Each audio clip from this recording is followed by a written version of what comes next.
Hi. This was not supposed to be the next episode of the show.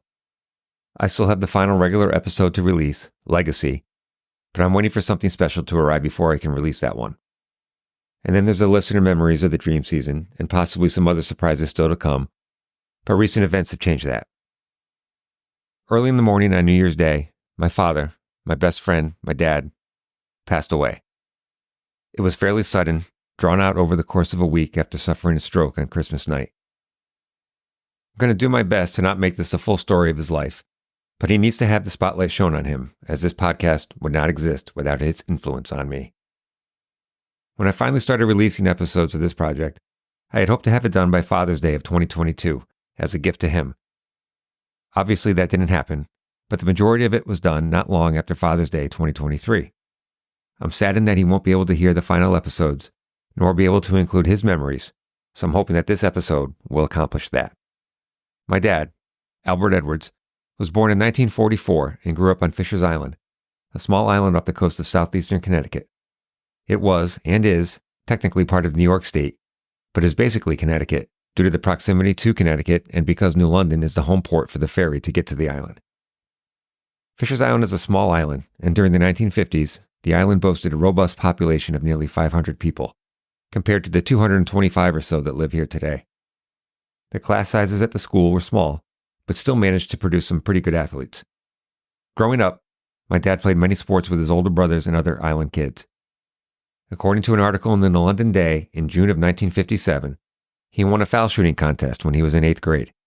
Apparently the Day printed a lot of random local news stories back then.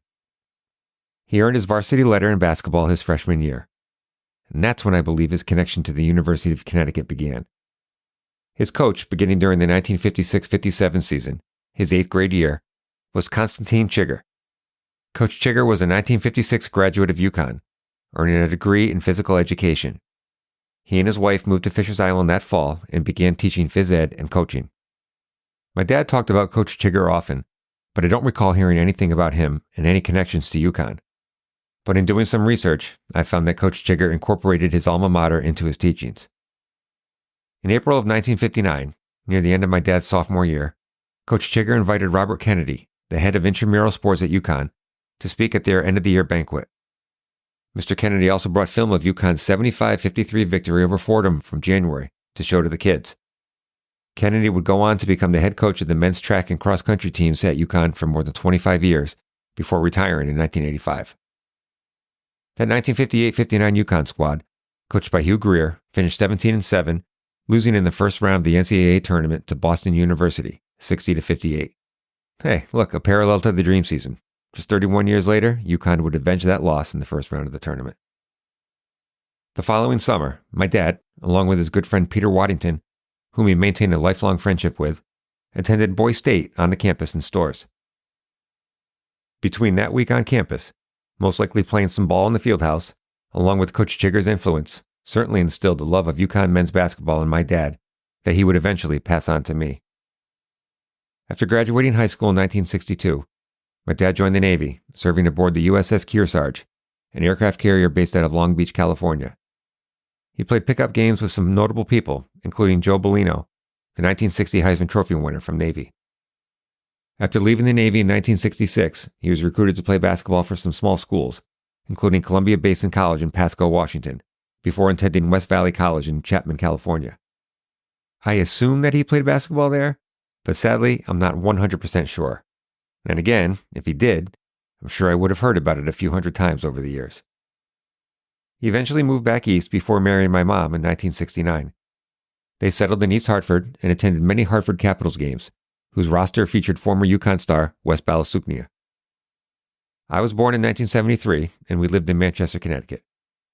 Some of my earliest memories are sitting in our kitchen, presumably eating dinner, with the sounds of Arnold Dean and sports talk on WTIC 1080 coming from the radio.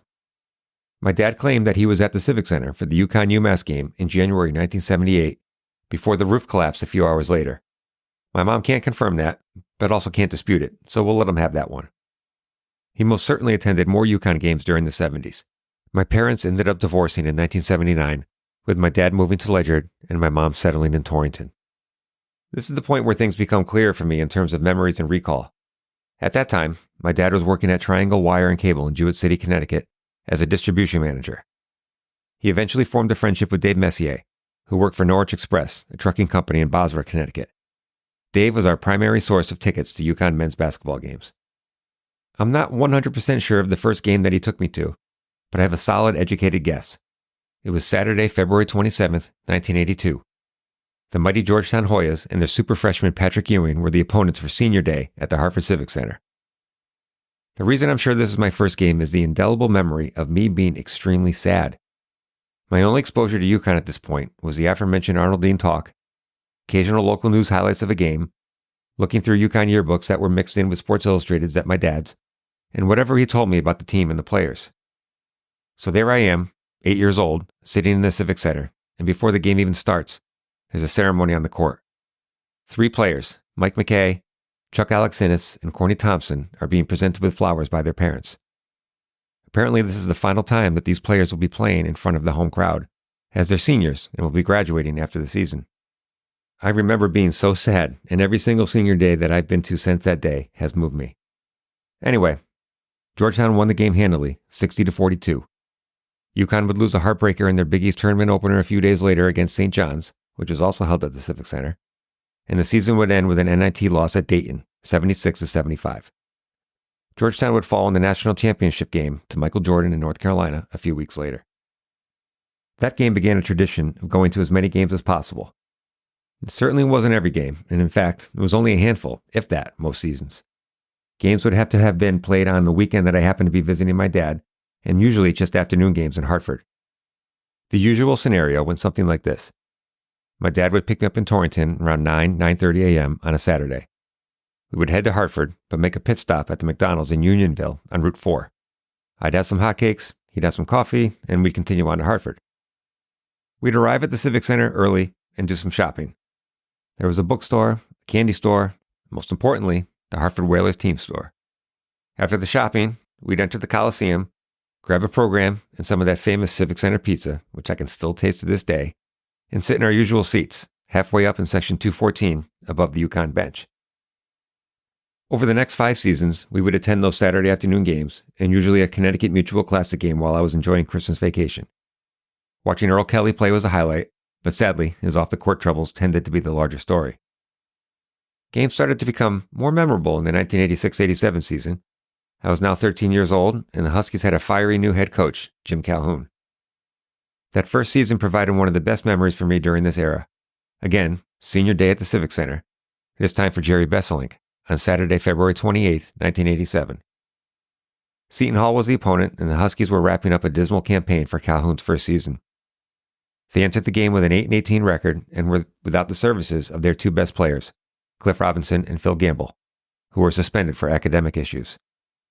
The announced attendance that day was 8,130, but that was probably generous.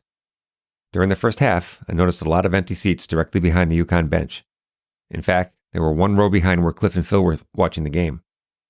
At halftime, I made my move. I walked right down and sat there like they were my seats the whole time. Cliff and Phil each signed my program, which was an incredible memory, and the Huskies won a thriller, 56-54, earning a curtain call from all of us who stayed to the end. I also took a bunch of pictures that day with a really bad camera, and they continue to be a prized possession of mine.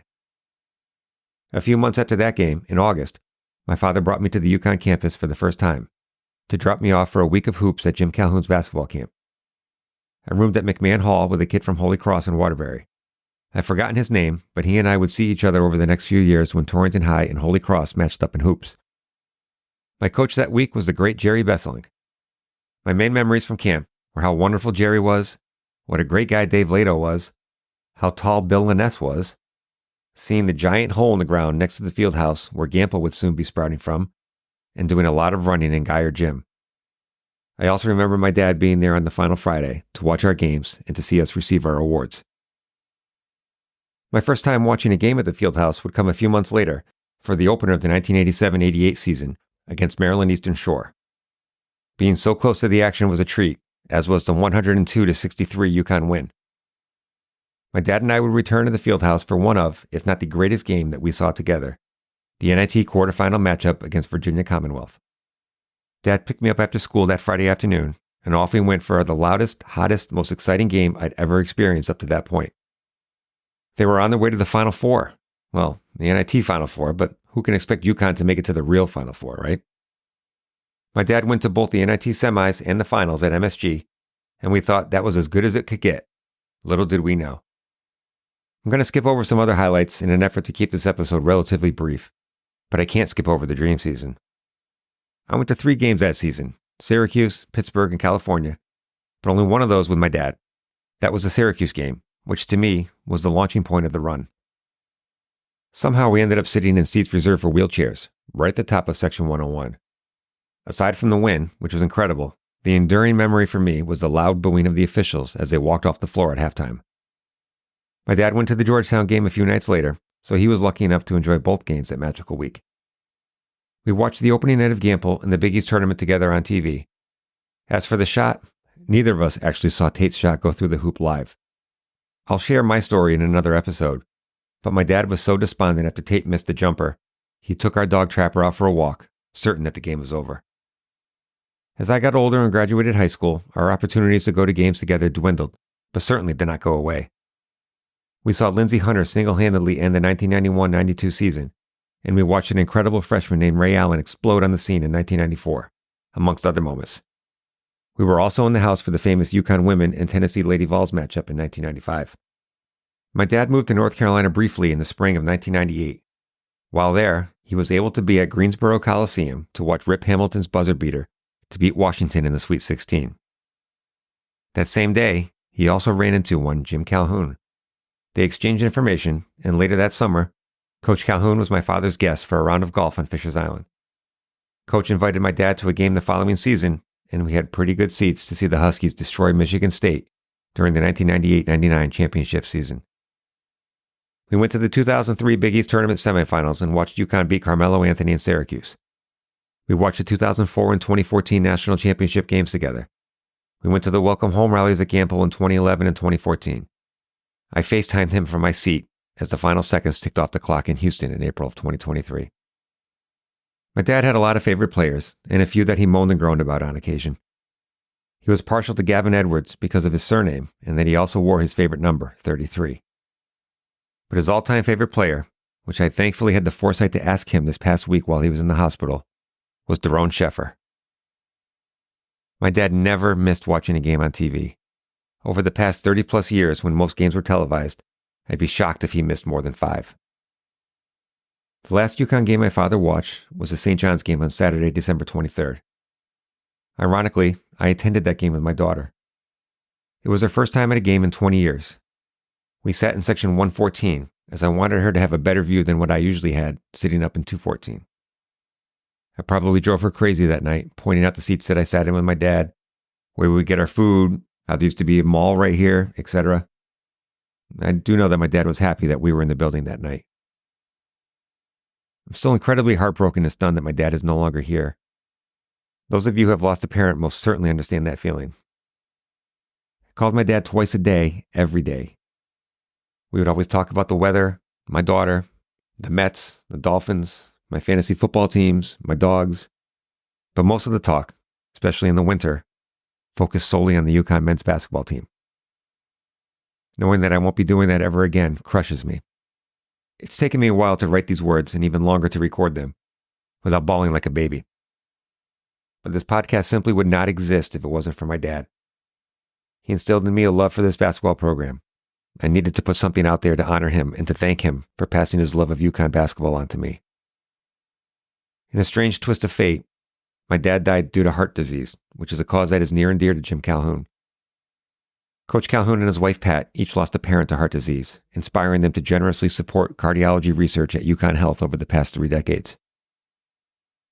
If you've enjoyed listening to this podcast, please consider making a donation to the Pat and Jim Calhoun Cardiology Fund to honor both my dad and Coach Calhoun. I want to sincerely thank everyone who has been remotely associated with the UConn men's basketball program over the past 40 years. Every coach, every player, and anyone who did anything to help put a game on in any capacity. I want to especially thank Kevin Ollie, Dan Hurley, and the greatest coach in the history of the sport, James Calhoun, for giving my dad and I the incredible and at one time unthinkable joy of watching UConn win 5 national championships. Finally, I want to thank you, Dad, for being a fantastic role model, my mentor, my best friend, for everything. I love you and I miss you.